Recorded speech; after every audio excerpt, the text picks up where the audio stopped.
श्री कृष्णा। श्रीमद् भगवत गीता अध्याय 3 कर्मयोग श्लोक 6।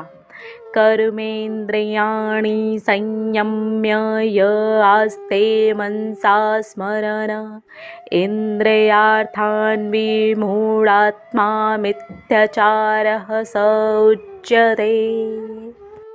इस श्लोक का अर्थ है,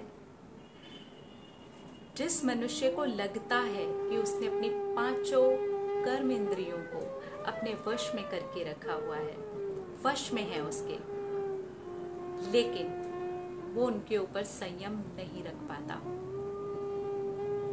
वो 5 इंद्रियों की तुष्टि के लिए काम करता रहता है, लेकिन उसको ही ऐसा महसूस होता है कि उसने कंट्रोल किया हुआ है। तो ऐसा इंसान किसी और को नहीं, अपने आप को ही धोखा देता है, और अपने आप को धोखा देते देते वो दूसरों को भी धोखा देने लगता है।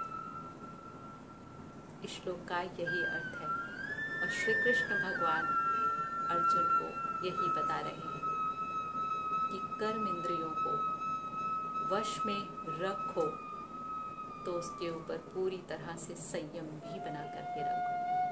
अपने जीवन में इसको उतार करके देखें, क्या मतलब है इसका, कैसे करना है। हमारी 5 इंद्रियां, क्या देखते हैं हम, क्या सुनते हैं हम, क्या बोलते हैं हम, क्या महसूस करते हैं हम, क्या छूते हैं हम, और जब इनके भोग को हम पूरी तरीके से पूरा होते हुए नहीं देखते, हमें लगता है मैं ये नहीं देखना चाहती थी, और फिर दुख हुआ, यानी कि संयम नहीं है, सिर्फ और सिर्फ वश में करने का दिखावा हो रहा था। मेरी इच्छा नहीं पूरी हुई तो क्रोध से भर गई मैं, तो सिर्फ और सिर्फ इंद्रियों को वश में करने का दिखावा हुआ। उसे संयम में रखना भी आना चाहिए।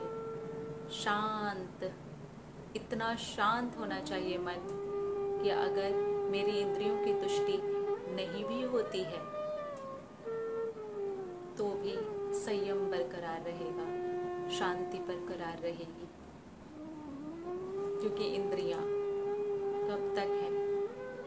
तब तक है जब तक ये शरीर है, पर आत्मा शाश्वत है, अजर अमर है, वो हमेशा रहने वाली है। अगर हम ये समझ गए तो हमें ये समझ में आ जाएगा कि ये क्षणिक है। इंद्रियों का खेल क्षणिक है। क्षणिक कब तक के लिए? जब तक के लिए हम जीवित हैं। ज़्यादा से ज़्यादा इंद्रियों का खेल कब तक चलेगा? बल्कि उसमें भी उतार चढ़ाव होते हैं, कभी दुख आता है, कभी सुख आता है।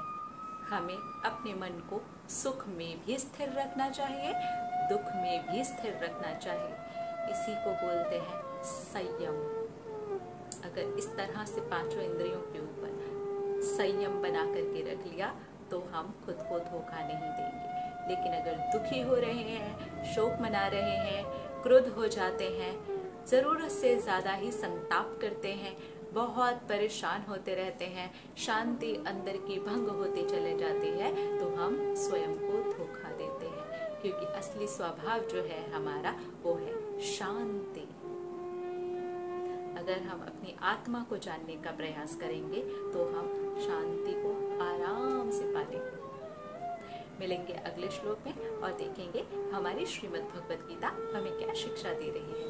हरे कृष्णा।